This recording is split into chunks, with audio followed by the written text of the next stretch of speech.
आज वैवाहिक जीवन के बारे में कुछ बातें। विवाह का कारक शुक्र है, चाहे पुरुष की कुंडली हो अथवा स्त्री की। विवाह का कारक शुक्र। शुक्र स्त्री का कारक भी है, यानी पत्नी का कारक, और गुरु पति का कारक है।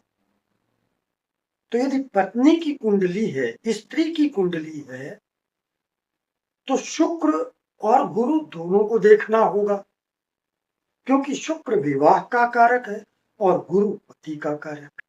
लेकिन यदि पुरुष की कुंडली है तो केवल शुक्र को देखना होगा, क्योंकि शुक्र विवाह का कारक भी है और पत्नी का कारक भी। शुक्र प्रेम का कारक है, शुक्र वीर्य का कारक है, शुक्र काम वासना का कारक है, शुक्र विवाह का कारक है। इसलिए जब वैवाहिक जीवन की बात आएगी तो सबसे महत्वपूर्ण ग्रह शुक्र बन जाता है, और शुक्र को पीड़ित नहीं होना चाहिए। शुक्र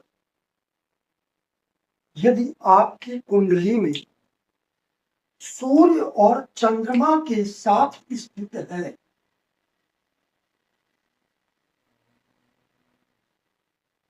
तो ऐसा शुक्र बहुत ज्यादा पीड़ित हो जाता है, क्योंकि सूर्य और चंद्रमा दोनों ही शुक्र के शत्रु हैं। तो यदि सूर्य चंद्र दोनों शुक्र के साथ स्थित होते हैं किसी भी भाव में, तो ये वैवाहिक जीवन के लिए अच्छा नहीं है। लड़ाई झगड़ा, असंतोष, कलह और विघटन का कारण भी बन सकता है। इसके अलावा अगर शुक्र चंद्र साथ में नहीं है, लेकिन यदि सूर्य और चंद्र के बीच में शुक्र हो, शुक्र के आगे और पिछले भावों में यदि एक भाव में सूर्य हो और दूसरे में चंद्रमा, तो हम इसे सूर्य चंद्र का मध्यत्व कहेंगे कि बीच में फंसा हुआ है शुक्र। ऐसी स्थिति में भी वैवाहिक जीवन अच्छा नहीं होगा, टूट सकता है। तो अब इसके अलावा फिर शुक्र और चंद्रमा यदि एक साथ लग्न, द्वितीय भाव, सप्तम भाव, अष्टम भाव और द्वादश भाव, अगर यहां पर शुक्र चंद्र एक साथ स्थित हैं, तब भी ये स्थिति वैवाहिक जीवन के लिए अच्छी नहीं है। अब चंद्रमा की जगह आप मंगल को ले लीजिए। शुक्र और मंगल लग्न, द्वितीय, सप्तम, अष्टम, द्वादश भाव में यदि एक साथ स्थित है तो ये स्थिति भी वैवाहिक जीवन के लिए अच्छी नहीं। मंगल तो लड़ाई झगड़े का कारक ग्रह है, अशुभ ग्रह है, क्रूर ग्रह है। तो यदि मंगल शुक्र के साथ होगा तो शुक्र को पीड़ित करेगा, और फिर ये भाव लग्न पर स्थित है, इन दोनों की दृष्टि सप्तम भाव पर होगी। सप्तम भाव विवाह और वैवाहिक जीवन का भाव है, यह प्रभावित होगा। यदि द्वितीय भाव में है तो द्वितीय भाव कुटुंब का भाव है, तो कुटुंब में, परिवार में लड़ाई झगड़े की स्थिति बनेगी। सप्तम भाव में ये स्थिति है तब भी ये स्थिति, अष्टम भाव, अष्टम भाव सप्तम से द्वितीय भाव है, वैवाहिक जीवन का के सुख का भाव है। अष्टम भाव में इनका बैठना भी विवाह के लिए अच्छा नहीं होगा। द्वादश भाव शयन कक्ष का भाव है, शयन सुख का भाव है।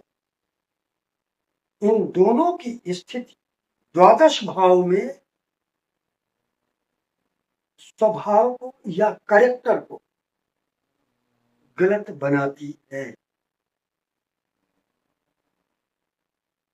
यानी शयन कक्ष में आपके पति अथवा पत्नी के साथ अन्य कोई हो सकता है,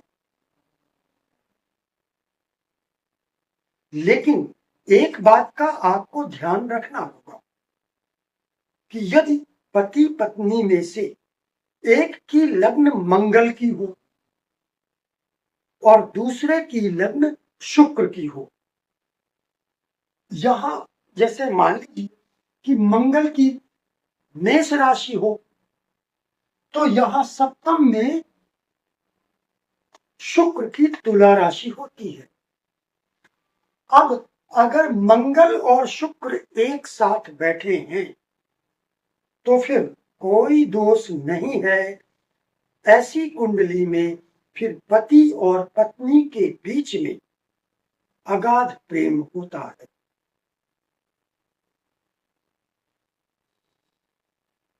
अब यहां अगर मंगल की वृश्चिक राशि है तो यहां शुक्र की वृषभ राशि होगी, या वृषभ राशि यहां है तो वृश्चिक राशि यहां होगी। यदि यहां शुक्र की तुला राशि है तो मंगल की मेष राशि यहां होगी।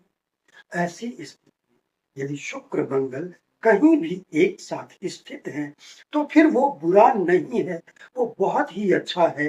पति पत्नी के बीच प्रेम संबंध होता है। इसके अलावा एक बात और भी है कि अगर एक की लग्न मंगल की है, कोई भी मेष अथवा वृश्चिक, और दूसरे की लग्न शुक्र की है, वृषभ अथवा तुला, तो यह भी बहुत अच्छा योग है।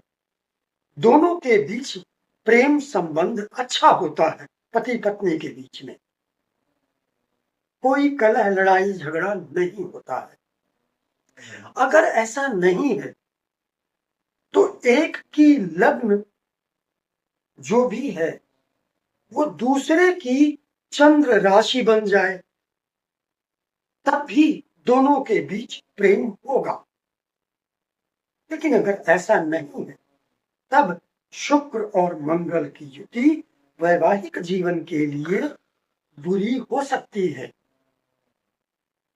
लड़ाई झगड़ा होना या विवाह का टूटना, ये सारी बातें।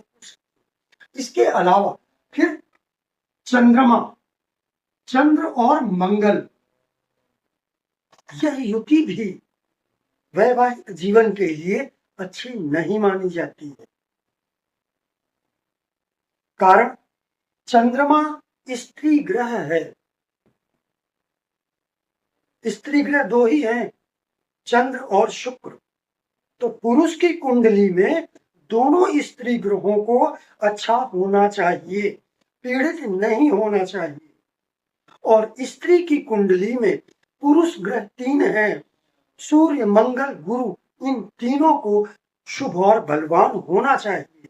अगर ये तीनों ही पीड़ित होंगे पुरुष ग्रह, तो इसका अर्थ है कि स्त्री को पुरुष का सुख प्राप्त नहीं होगा।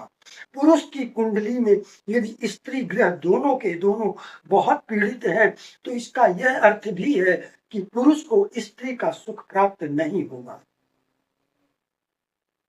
तो एक तो ये बात है, चंद्र मंगल की युति विवाह के लिए अच्छी नहीं होती, हालांकि धन के लिए अच्छी होती है लेकिन विवाह के लिए बिल्कुल अच्छी नहीं होती। दूसरी बात, चंद्रमा मन है, तो अब चंद्र मंगल की युति है तो ऐसे व्यक्ति के मन में क्रोध की उत्पत्ति भी होती है, क्योंकि मंगल क्रोध का कारक है।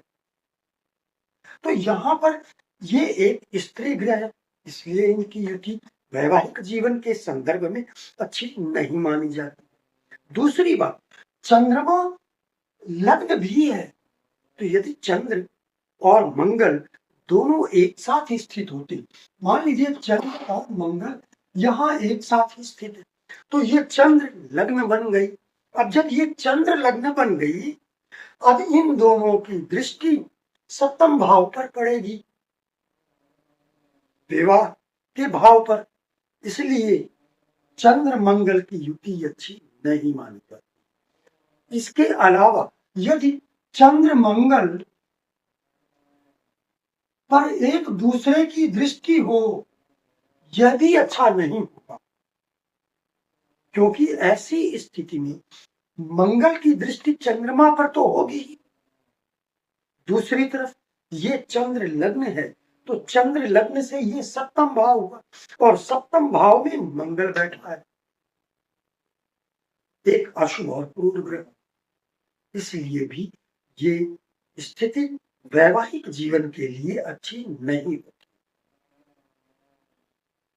अब ये जो कुछ भी मैंने आपको बताया, यहां आप किसी भी मातृशक्ति की उपासना कीजिए। मातृशक्ति में माँ दुर्गा, माता महाकाली, माता लक्ष्मी, माता सरस्वती, ये कोई भी हो सकती है। सात्विक उपासना करनी चाहिए, कम से कम 15 मिनट प्रतिदिन। तो आज के लिए बस इतना ही। आप सभी को नमस्कार।